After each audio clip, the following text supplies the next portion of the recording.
తుఫాన్ బాధితులను రాష్ట్ర ప్రభుత్వం అన్ని విధాలుగా ఆదుకుంటుందని కాకినాడ రూరల్ ఎమ్మెల్యే పంత నానాజీ తెలిపారు. కరప మండలం ఉప్పలంక గ్రామంలో మొంతా తుఫాన్ బాధితుల సహాయార్థం కూటమి ప్రభుత్వం ఏర్పాటు చేసిన నిత్యావసర సరుకులు 50 కేజీల రైస్ బ్యాగ్, కందిపప్పు 1 కేజీ, పామాయిల్ 1 లీటర్, ఉల్లిపాయలు 1 కేజీ, బంగాళదుంపలు 1 కేజీ, పంచదార 1 కేజీ కిట్లను 840 మంది మత్స్యకార కుటుంబాలకు కాకినాడ రూరల్ ఎమ్మెల్యే పంతం నానాజీ అందించారు. ఈ కార్యక్రమంలో ఎమ్మెల్సీ కరి పద్మశ్రీ, మాజీ మంత్రివర్యులు చిక్కాల రామచంద్రరావు, నురుకుర్తి వెంకటేశ్వరరావు, రంబాల వెంకటేశ్వరరావు, పిదాని లీలా, ఖాదీ బోర్డు డైరెక్టర్ సిరంగు శ్రీనివాస్, అధికారులు, కూటమి నాయకులు పాల్గొన్నారు.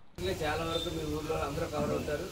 అందరికీ కూడా మత్స్యకారులకు సపరేట్గా అది వేరే, సారంగా వెళ్ళి వాళ్ళకి వేటకెళ్ళి వాళ్ళు వేరే కదా, వేటకెళ్ళే వాళ్ళకి అందరికీ కూడా ఆలోచించేసి మీరు వెంటనే అడిగిన మళ్ళు నీళ్లు ఇంకా అందులో సరిపోయి మీరు పనుల్లోకి వెళ్ళడానికి కూడా సమయం పడుతుంది. కాబట్టి అది దాన్ని దృష్టిలో పెట్టుకుని ముఖ్యమంత్రి గారు, ఉప ముఖ్యమంత్రి గారు ఇవాళ మీ అందరికీ రేషన్ ఫ్రీగా ఇద్దామన్న ఉద్దేశంతో ఈ కార్యక్రమం చేపట్టడం మొదలైంది.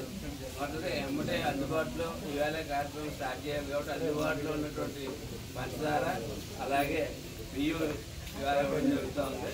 మిగిలిన దాంట్లో అమ్మారావు చెప్పినట్టుగా ప్రతి ఒక్కటి రేషన్ షాప్లో ఉంటుంది.